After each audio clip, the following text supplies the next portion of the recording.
Welcome back to the AFC Northerners. Yeah.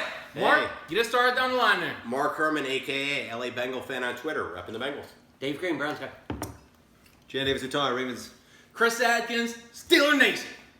All right, a lot of All excitement. right, guys. Pretty excited. Real quick, we're really excited. We got a brand new logo, courtesy of a great website and our brand new sponsor, superfanstyle.com. They design awesome shirts for all of our teams in the AFC North. They'll be adding shirts regularly, and if you're a show watcher, you can get 20% off from superfanstyle.com. We're going to tell you about that after the show. So now, news. Well, it was been pretty uneventful for the Bengals, which is good. We don't want to be in the news for arrests, things like that. So it's been good. Like Pac-Man Jones telling somebody to go. He yelled at a reporter, but like he yelled at a cop. He told a cop to go suck his dick. right, but we covered that on the previous show.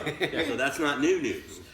It's still in the news, so therefore it's So news. Pac-Man getting arrested is not new news. Not I new just wanna news. clarify. That's like Joey Porter beating up a cop is not news. Bengals unveiled their 50th anniversary logo. Very so, and I think you'll see that on your screen right now. And schedule came out. Finally got a home game. We re-signed Wallace Gilberry and Cedric Pierman. It had been 7 years since we opened at home. Dalton and Green have never opened at home. So this is a big thing. Nice. We re-signed Wallace Gilberry and Cedric Pierman. Cedric Pierman has been a good special teamer for us, and he'll get work now that Rex Burkhead's gone. So, and the Bengals acquired Chris Smith for a conditional 2018 pick from the Jacksonville Jaguars. Now, it's interesting. He's a defensive end, fifth rounder out of Arkansas. Obviously, has fallen out of favor at Jacksonville. The last time we did a trade with Jacksonville, it worked out pretty good. We got Reggie Nelson for a conditional pick. Yeah, that's true. And the thing is, hey, it's another horse in the stable. Maybe he makes the team. And he actually recorded his first career sack against Cincinnati, against Andy Dalton. And last year when we played Jacksonville in the preseason, he had a really big game. So they've gotten, looks at him live and actually was wreaking havoc on A.J. McCarron during the preseason game. So we'll see how that pans out. Speaking of A.J. McCarron, I still think he gets dealt. Word is Bengals are looking for a first rounder. I really think they're going to take a second, especially if somebody they like falls out of the first round. So we'll see what happens. But or we have a Bridgewater kind of injury this year. Is this his third season? This is his last year. This is his fourth season. Fourth season. Yeah, so he's not. We don't have. That's why I really think they're looking to move him, get a pick, and draft their next A.J. McCarron this year. I think that's their plan. So Cool. That's Bengal news. All right, Browns. Yeah, we've been pretty quiet, which is really a fucking pretty good Say thing. Browns, my bad. Browns. Yeah, Chris is hosting. Okay, so since Chris wants to start me all over, let's just say I'm just going to do it like this. Browns fans, welcome to Steelers week for the next how many months until opening day? Doesn't matter. It Doesn't fucking matter. sure does. That means we have full rights to bag on you for the next 6 months, just like you have full rights to bag on us. This is a nightmare that just keeps on giving for you guys because you guys open and close with us. How's the nightmare for you? I think. I think Okay. That's funny because I we think open and we are close going with to both of them. surprise a lot So it's the same of kind of fucking bookend teams. season. I think Yeah, we but we play you at home. Yeah. I'm so glad that we play you at home. Jesus. All right. Well, I mean, that's all I got. Really, nothing has happened. All the talk's draft and speculation, all that good jazz. I think we should just move it on down to Ravens. yeah. All So Ravens news. Again, schedule came out. Playing Jacksonville in London in week 4. I'm actually really happy about the 10-week bye. I have a lot of mixed feelings on this schedule. I think there's some really good points. I think there's some really things, but on a whole, I'm okay. We'll do a whole show on the We'll do schedule a later in the schedule. season. I do want to send a shout out to Stu and Steven. Thank you guys for watching the show. Reached out to you guys. They reached out to me. Stu was really freaking cool. Steven had a great conversation with him about why the Falcons lost. It was amazing. Thanks again, guys, for talking. And I just want to extend a heartfelt condolence to Todd Heap and his family. Yes. Really seriously. I'm gonna take my hat off for that. Tragic. That's just tragic. I'm really that's Beyond track. That's beyond track. Yeah. That's horrible. And so I'm sorry, man. I just fell in the back. All right. Anyway, we don't have That to fix it was. now. I know I was really That's creepy. a little spooky right there. Spooky right there. I'm superstitious now. All right, so I'm gonna just move it on to Steelers. Go for it. Let's see if I can grab it. Steelers. So you know what? Before I say anything else, let me continue with kind of the somber notes we have here. after 84 glorious years of life, Rooney, our leader, had passed away. Yeah. Just this past week. So I want to again, give a moment to the Rooneys. Mm-hmm. I mean, how awesome are you when former President Obama is like, "Hey, I'm coming. I'm coming." Yeah. I mean, how that just tells you he transcended football. He transcended football, but he was Totally also an ambassador to Ireland. Yeah. Well, that's part of him transcending football. Yeah. Okay, back into football news. The Steelers have picked up Ryan Shazier's year 5 option, which means we're going to lock him up for the fifth year of his contract. That is huge, especially with Timmons leaving, to shore up that interior of our defense. I think that's a great move by us. I've talked about him pretty bad in the past, but I like him more and more every season. He's getting a little bit more durable, a little bit more kind of in tune with what we're trying to do. I like him being there for another couple years. Sorry, I've been drinking like double fist. So the big news today is April 25th. Martavis Bryant has been conditionally reinstated by the NFL. Here's why that's interesting. It happens the Tuesday before the draft. So the Steelers now go into the draft knowing that they've got that surefire number 2 wide receiver. Now, I don't know that they know anything. It is conditional, but I don't see him messing this up between now and then. Sounds like Here's the thing. viewer You'll know what the to make sure Steelers think. Pittsburgh gets. You'll know what the By Steelers round think. 3. By the second pick of round 3. If they draft high wide receiver, Yep. they'll be sending a message to him right away. So we'll know 3 rounds in. You're If right. that second... That's interesting. I mean, I wonder when the last time like a team legitimately drafted a player just to send a message to another player. It happens every year. Every year. Every year. Like, but I mean, it's Bill like Belichick probably does it Bill twice a Belichick year, probably does 3 it in his times a year. sleep. Yeah. You know, so. We're going to be sending a message to Jeremy Hill Yeah. in the first few rounds of this draft. Jeremy Hill is like my favorite Bengal right now. So- Please hang on. So no, we're not. He will play out the last year of his contract. They're not picking up any. He's gone. This is it. Anything he fumbles, we'll pick up. Anything. And sad news, like Scobie retired too. Yeah, Josh Scobie did retire. Scobie snacks. Scobie Scobie snacks. snacks on. You know what? That's all the news I'm going to touch on for right now. I'm excited to talk about the draft. Yeah. Mark, please tell us what is happening in Bengal territory with the draft. You know, a lot has changed in the last month because you guys asked me what my dream pick would be a month ago, and I said Reuben Foster. Let's see, he was sent home from the combine. That didn't bother me, but the diluted sample does bother me, and now we've got a rotator cuff issue. Yeah. I don't even think Reuben Foster gets drafted in the first round. We might still take Reuben Foster, ain't going to be at pick 9. Now, we've also had a lot of talk with the different running backs. Now, maybe McCaffrey's in the top 10. So many running maybe backs there's a quarterback in the top 10. Sitting at 9, the Bengals, I really would like to see Solomon Thomas, Jonathan Allen, or O.J. Howard. One of those 3. All 3 might be there for us at 9. So I really like our chances here at 9. And if the Brownies want to move up, we'll certainly fall back to 12, especially if one of those 3 guys is still there. So that's what I see happening in the first round for Cincinnati. O.J. Howard would be an every down tight end. It would be God. we could have run a 2 tight end Gosh. package when Eifert's healthy. And this guy can block, so it shores up your offensive line. And we do need a stellar defensive end. We got a lot of pressure from Dunlap's side, nothing from Michael Johnson, and that's where Solomon Thomas or Jonathan Allen come in. So that's what I really would like to see with those 3. So if you had to have one for your pick, I would take probably the safest is O.J. Howard. Yeah. Best on the offense, O.J. Okay. Howard. Best on the defense would be Solomon Thomas. who do you think they're going to What do you think is your biggest draft need? Defensive end and offensive line Yeah. and wide receiver. Well, not wide receiver, but offensive weapon. Either running back. I would take Fournette if he was there at 9. I don't think he gets past Carolina. So, but now you're looking at the mix of players. I really think we get one of those 3 guys. Right. Round 2, Bengal Nation on Reddit has spoken. They want Mixon. The Bengals are one of the favored teams to take Mixon at 2. And as much as I don't like the guy's character, it did happen when he was 18. Yeah. So it's not like this idiot who just assaulted somebody 2 weeks before the draft, the guy from Florida, who just got charged. Oh, right. I mean, he's not going to get drafted at all. But Bengal Nation wants Mixon. Interesting. So Yeah. considered to be one of the Rolling top the dice prospects. there. Rolling So the dice there. and it's overwhelming. I mean, it really is. I've chimed in and kind of thrown out some devil's advocate on Reddit, and people are shooting me down. People want Mixon. So I really think if Mixon's there at 41, or if Mixon's gone because the Chargers or somebody else is thinking like us, and Reuben Foster's there, that's your second round. It's gonna be pick. hilarious if they don't do Mixon and I just see the Bengals subreddit just melt down. Optimally, I would like to see Mixon at 3.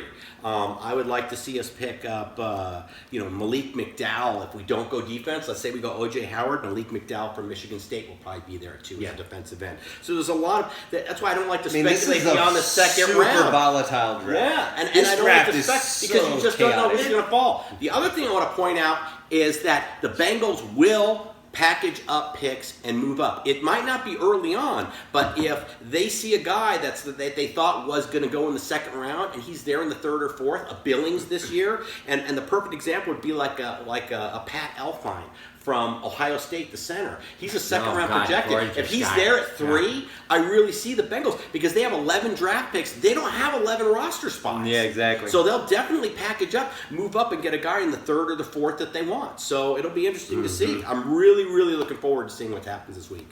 So Cool. All right. So Dave, I mean, let's just give you like a whole half hour. yeah, well, the rest of the show is now Browns show's now because Browns. they're 25% of the draft anyway. Yeah, and that's why this draft, as Jan said, is volatile because you don't know what the fuck we're gonna do. Yeah. Everybody's saying that the surefire thing is Garrett at 1, but his numbers in college don't scream number 1. Oh, stop it! Stop! Garrett- You're telling me now that Garrett's like not a sure thing. Half of his sacks last year came against a fucking school that played 500. It was a no-name school. What was it? Connecticut? Yeah. Half of his sacks. He's got a motor. Yeah, the guy can go. But when I look at our team, I don't think the defensive end is a position of need. I think secondary is, and I think that we surprise everybody and go Jamal Adams and then watch San Francisco fucking freak. One thing He is a I didn't surefire notice guy. I've is been that thinking about that. there's no like standout. I mean, there's no one who's a clear cut number 1, number 2, number 3 in this draft. No, but there are guys that all fit into the top 10 that will be immediate players that are safe picks. Jamal Adams is one. O.J. Howard is one. Any of the defensive linemen. Like- There's a lot of Fournette is a winner. McCaffrey's a winner. Those are can't Fournette's a miss winner. guys in the top 10. I don't know if McCaffrey's a winner. Fournette's a winner. I think McCaffrey is. Oh, he comes from the pedigree. You gotta look at Stanford. Stanford is they don't give out. Production. Yeah, well, they don't produce, give out if you didn't produce. qualify for your school to Stanford. If you don't qualify GPA wise, they don't take a C average because you can play football. If nothing else, he's smarter than everyone else in the draft. Absolutely. Most people. So sorry. Garrett? So, Hell no. No, So McCaffrey- what about My McCaffrey? question is more like your second pick in the first round. Like, do you think they're going to trade that away? Is that's a 12, right? That's Yeah, 12. And Marc was just talking about O.J. Howard. I think he could be the difference maker for us on offense, combined with Coleman at wide receiver. And if we can ever get a deal done with Crowell, I see us moving up from 12 to 9. I think we got to go to 7 to get O.J. Howard.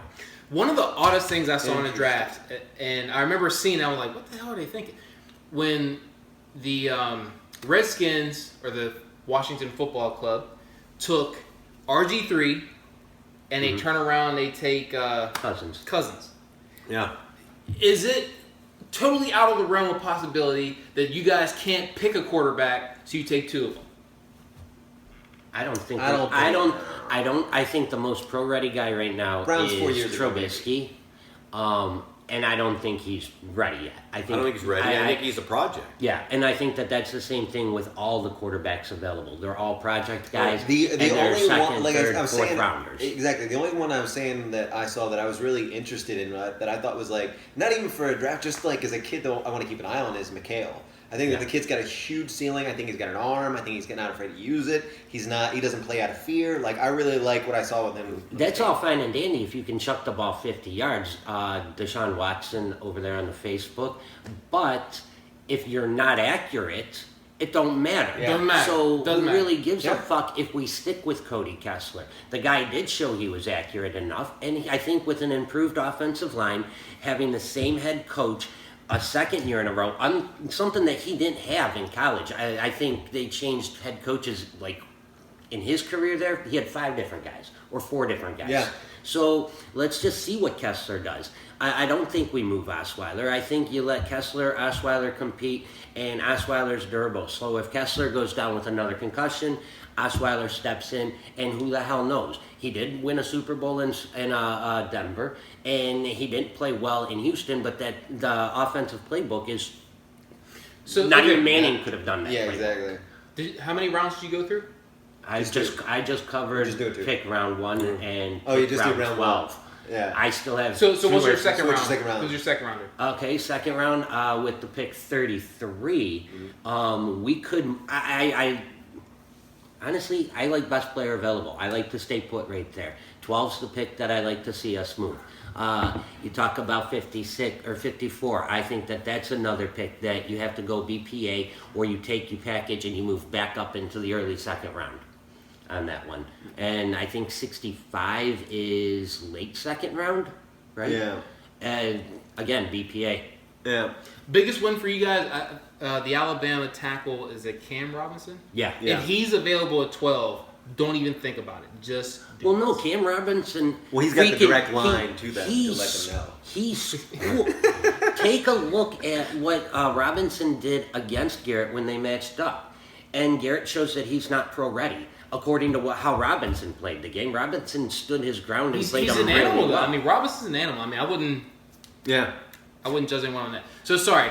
Good there? I personally, Robinson's nice. I like the tackle from Wisconsin, Ramsey. But yeah, that's what I got. Let's go Browns. Let's have a fucking great draft. Can't wait till Thursday, I'm so right? excited. One of the things I want to get out Yep. there so it gets on tape is I really think the Bengals in the 5th or 6th round are going to get a kicker. I think we're going to put that to rest. I really think they get Zane Gonzalez out of ASU, or I think if they don't, if he's not available, they'll take Jake Elliott out of Memphis. But I really think that we are not leaving this draft without a new kicker. I think they're the going to stabilize Buccaneers- that position. I think the Buccaneers scared the shit out of people drafting a kicker. Yeah, but they did it too early. Yeah, they did. We're talking a 5th or 6th round. But I mean, he was a That's legend. where He was he's- a college legend, though. But Yeah. Zane Gonzalez has got a leg on him, and he's accurate. So All right. I really see them solidifying. Yeah, move on. there, so. Yep. What's happening in All Baltimore? right, so Ravens, we are in 15 years of consecutive trades. So we're going to see what happens in Wait, our what's that 16. mean? What's that mean? I mean, every single year that we have basically been in the draft, 15 years basically, we've done 15 years of consecutive trades where we traded one pick away for more trades, or traded a pick away either up or down. Active traders on draft. So 15 years of consecutive trades, which means that the Ravens could move their first round pick at 16 to either above or below. It's still out there. I think that at 16 we're going to go Corey Davis, wide receiver. I think that that's where the safe money is. Yeah. We got to upgrade wide receivers. Smitty is retired. It's time. Davis, he's 6'3". And honestly, I mean, he wasn't just a receiver in 2016. He was a playmaking beast. Yeah. 97 passes, 1,500 yards, 19 touchdowns. I think that you've got some people also talking about Forrest Lamp. I like him, but I'm not convinced he's worth the 16 pick. He's got great athleticism, good feet, smart player, but I'm not sure how much weight he'll be able to put on the frame because he's kind of at his load limit. I worry about his height and arm length on the outside. I'd say he's probably way more of an inside guy. That being said, he's tough, smart player. If we did take him at 16, I wouldn't hate it, but it's not sexy either. But I think that if Corey Davis isn't there, I think that we should totally go with Hassan Reddick. I mean, CJ Mosley, Hassan Reddick, right there at linebacker. Like, that dude is a perfect fit for the Ravens. Imagine some Ravens fans. Imagine Mosley and Reddick, like as it looks right now, together. I mean, it's giving me a Raven boner. So you said I had Reddick Sorry. as a second rounder if he fell. Bengals could consider him. Exactly. at For the second round at 47, I'm going to go with a dude probably nobody's even talked about. Tyus Bowser, outside linebacker, Houston. I think that at some point Ravens need to find an edge pass rushing replacement for T-Sizzle. Bowser is quick. He's got good shoulder work. He's multifaceted. He can go toe-to-toe with tight ends. Biggest problem that I have with Bowser is he's undersized, and you couple that with his need for hand and feet work. However, crisp, quick, did show a lot of improvement against the run last year, and I would totally take him in the second round with 47. I like the way the guy looks, and I mean that's where I'm at for the Ravens draft. Biggest draft need. Biggest draft need is wide receiver. I mean, for us, like we need offensive weapons to make Joe actually look like he's Joe. I think that He looked like Joe to me last year. he, man. Again, I've never been wacko for Flacco. I've said this time and time again. You have said that. I've never been wacko for Flacco, but I think that if you give him like better weapons, like you saw what he was able to do with Smitty last year. Yeah. You saw what he was able to do with Mike Wallace last year. I mean, Letting Bolden go was a mistake. Letting Bolden go was a huge mistake. Don't even get me on that. Huge mistake. I don't know With what the Torrey- Harbaugh's talked about at New Year's Day or whatever. So angry. I'm with Torrey a few years ago, I mean, I felt that those two were just on the same page all the time. He made him. It kills me that I love Torrey Smith to death. It kills me that he's now an Eagle. And Anquan Bolden's still out there. He hasn't signed with anybody, right? No. So, like, if we don't draft Corey Davis and we wound up going with like Hassan Reddick or someone else, like, if we wind up getting Anquan Bolden back, I'm okay with that. Mm-hmm. That's how I feel. There's gonna be a wave of free agent signings after the draft. Mangold is still out there. Yeah. I can't believe Roddy White's out there. If we haven't Roddy addressed White. or felt comfortable Yeah, at Roddy our White, offensive yeah. line, maybe we make a play at Mangold. I mean, there's a lot of Yeah. names that are still out there that will sign after the draft once teams realize what they did or didn't get. All right, so Pittsburgh draft, for me, our biggest need is someone on the outside, whether it's an outside linebacker or a defensive end. So, coach. what? Or a secondary. Or a secondary. Or 10 backup seasons, quarterback. more cap space. 10 seasons, 10 winning seasons. 10 seasons, 10 winning seasons. Thank you very We're much. doing the Christmas list. 33 to 72. Santa. All I want is cap space. So, for the first round, I mean, there's three guys that I'm looking at. It's TJ Watt, if he happens to fall to us. Yeah. Charles Harris, who may actually end up being the guy. He's out of Missouri. Okay. And due to this diluted sample, Jabril Peppers might fall to us. Yeah, I And if that's read the today. case- I read today that Second Peppers was might reach you guys. If Peppers falls to us, maybe we lay off of the edge rusher. This draft is pretty second rich in edge rusher. It really and is. outside linebacker. Edge So rushers, if we need to wait, And imagine fine. how he could join the pot smoking brigade. Yeah, exactly. There you go. Come on in. Come on in. Yeah. I mean, Hassan- Bell's already lit. Hassan Reddick is another guy. I would not be surprised if we took him in the first round. So skipping to the second round, another need that we have. I'm just not sold on our cornerbacks yet. One guy I really like that's out there. I'm gonna butcher this name because these kids have really interesting names nowadays. By the way, Akello Witherspoon out of Colorado. Here's what I like about him. He's a cornerback. He's 6'3" and 200 pounds. We need someone who's kind of like a Ike Taylor but better. I want a big corner. Yeah. I really want a big Well, corner. that's what you need in this league Yeah. to play Exactly. against the 6'3" Exactly. to 6'5" wide receivers. You need. I mean, big you can't corners. have a 5'10" guy on 5'10". You can't have them jumping with 6'3", 6'4" Nah, you receivers. can't. So That don't work. a 6'3" 200 Witherspoon, Yeah. I really like him. Huge. Yeah, but As a I mean, corner, He's just like a stick. it's like the minute 200 pounds at 6'3". You say So he can hang a little bit more on that. Well, we don't What's think he his has that speed? speed. Like, Yeah, that's- He was teasing was like Yeah. 4'5" If he and a has that 40. speed, he'd be a receiver. all right. 4'5". So Witherspoon, great prospect. I would love to see him wearing a black and gold next year. I think that eventually he may be Artie Burns' counterpart. I would like to see that happen. I'm going to get a couple bonus rounds here. We gotta get to Reddit mailbag. Absolutely, so I'll be really quick. Round 3. If we take Adam Shaheen, tight end out of Ashland, I would not be surprised. 6'6", 280. I'll take that. And bonus. If the Steelers can get James Conner, running back out of Pitt, in Yeah. round 4 or 5, awesome. I had him down Conner. as one of my sleepers too. Yeah. If we don't get No more Pitt guys to Mixon- the Bengals. No, if we more don't Pitt get guys to the Mixon, and Reddit likes the Pitt guy because they think it would be just like Tyler Boyd. They could piss off Steeler fans. You or would. something. You'd That's piss me off really quickly. And so, but All right. he's on their he's already on the Bengals radar. So. All right, guys. All right, so mailbag. What we do got we Reddit mailbag. Some of these we've already gone through, like all the Browns subs we already went through. Like, should the Bengals go OJ Howard and Joe Mixon in the first and second? I think they will actually. Would you be opposed to taking Mixon? No. I think it's worth the gamble. We have enough picks. I think it's worth the gamble. For the payoff's Browns, huge. Browns, what are your predictions on how many games Big Ben for the Browns? AFC question non-draft. What are your predictions on how many games Big Ben will start the season and what injury knocks him out? Bonus for non-injury knockout predictions. Would you like to know like how Big Ben will start the season? How many injuries he would knock him out there, DGBG? Oh, jeez. I bet you Roethlisberger plays in and starts 13. Ooh, I was going to say 14.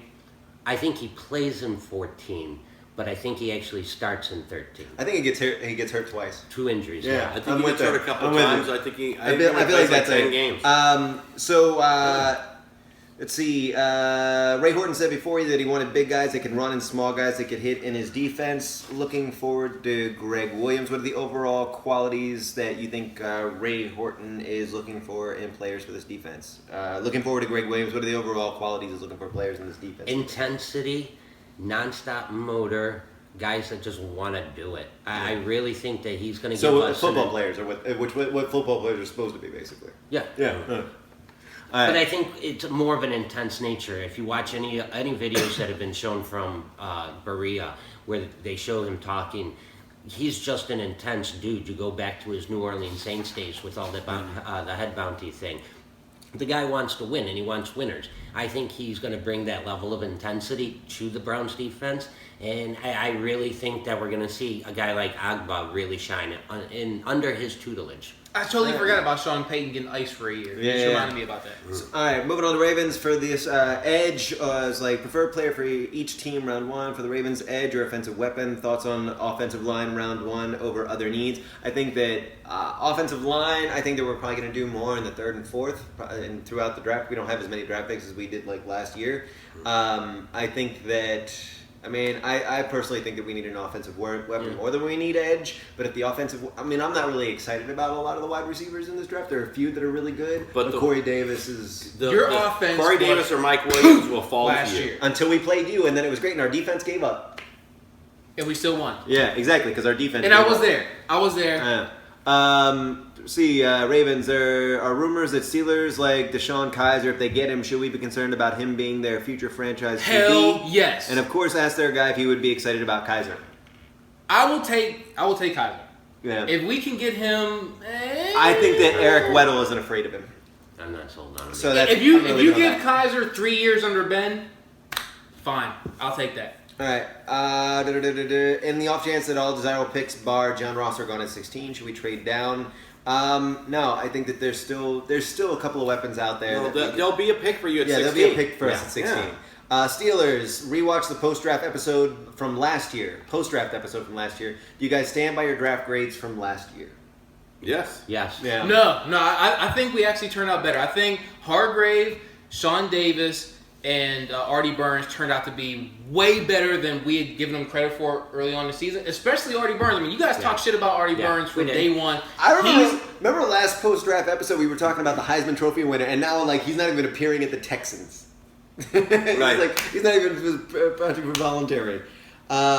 So let's see. Upgrade our And I last think draft. also that's to be continued because the Bengals will get William Jackson III back this year and Billings. Yeah. We don't even know. They could make a huge impact this year. Those are two guys hitting our defense.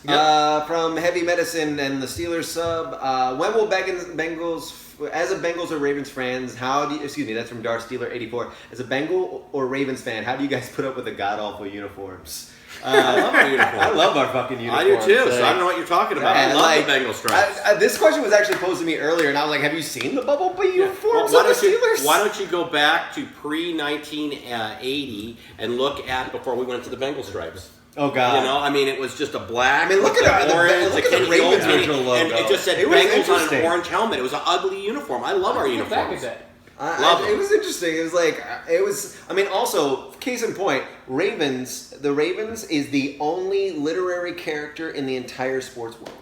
Okay. That's as a team logo. No. Well, this is a Steeler guy asking us that? Steeler guy. They can't even afford two fucking He's decals. got two colors. No, they can't even afford two We don't need them. We don't need them. Only one. We need a logo on one side of the helmet, and you know the hell you're playing. The bumblebees don't bother you if you don't bother them, right? That's right. We don't need a logo on our helmet. No, you just cover. You just don't get a logo. You just don't get a logo. We don't need one. Last question from Matt9795 on the Steelers subreddit. Who are you afraid of a division rival drafting most? Who are you afraid of who are you afraid of somebody drafting first? Well, I don't want to talk of the Browns jumping ahead of us to get O.J. Howard. so that's one thing I don't want to see. So O.J. Howard, what about you? I really, honestly, none of them scare me. Yeah. I mean, they're just easy question for me. Easy question for me. You done? Yeah. Okay, Yeah. so I would say that for me, I really don't want all the wide receivers gone. Like, if we're left with, like, junk wide receivers left at, like, 16 and then again at, like, 47, like, that bothers me a lot because we need offensive weapons. That would bother me. What about you? Fournette scares the shit out of me. If he lands on any one of your teams, I mean, I just see him He being goes a top man-child. 5, I think, into the NFC. Yeah. Yeah, That's but where I I mean, think he's going number NFC. one, which you're not going to blow it on a running back, but any of these guys can trade up a few If spaces. Fournette's there at 9, we're taking him. That's But what we I'm just talking don't about. see we That's just what I'm don't see talking him falling down. I don't see him falling that. All right, guys. So thanks again to all of you, even the haters. We're excited to get into the 2017 season. I want to shout out to superfanstyle.com. You can get shirts with designs inspired from AFC North teams, and you can get 20% off with the code AFC North 20. You see it right here in this little bar right there. It's really pretty. We've also linked to it in the show notes as well. They've got great Mother's Day gifts for all you Marylanders with the original Caps inspired And you designs. Pennsylvanians. Yeah, they've also Pittsburghers. they're going to be adding more shirts for all the AFC North teams. If you want to see our favorites personally, you can go right here and check it out, superfanstyle.com/pages/AFC-Northerners, and you'll be able to click on our faces and see the ones that we've chosen so far. Shout out to Pete Shawless of Superfanstyle helping us out with the design for our new logo. And It's good stuff. Yeah, The it's logo's good stuff. I'm super like happy our with logo. it. So if I can take a page out of your book, if you want to find us, Gmail, Facebook, Twitter, YouTube, look for AFC Northerners. It's right here. Yes. It's right here. AFC Northerners on any social media, and you will find us. Yep, we're also on Reddit, etc., all that good stuff. All of it. And I think that I'm excited to be back for the next episode after the draft. We'll do a draft. I'm really excited to see what Back in happens. the second. We're doing back-to-back shows, peeps. Ready to sign this bad boy off? I'm ready to sign this bad boy off, like we always do about this time, with one of my favorite sayings. Oh my God, yes. Ugh. And it is Fuck the Patriots. See you next week, Bye, guys. everybody. See ya. Bye.